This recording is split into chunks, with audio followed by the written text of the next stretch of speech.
Hi Lakshmi గారు. ఏంటి Ram questions ఆపేసావేంటి?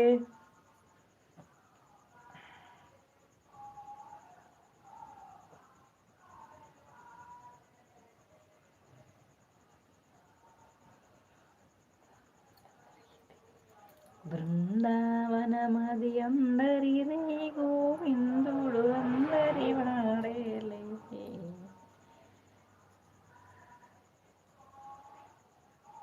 అందరి వాడేలే.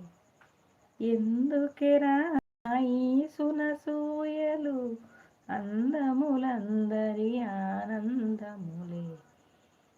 ఎందుకెరా దాయి సునసూయలు, అందములందరి ఆనందములే. బృందావనమది అందరిది, గోవిందుడు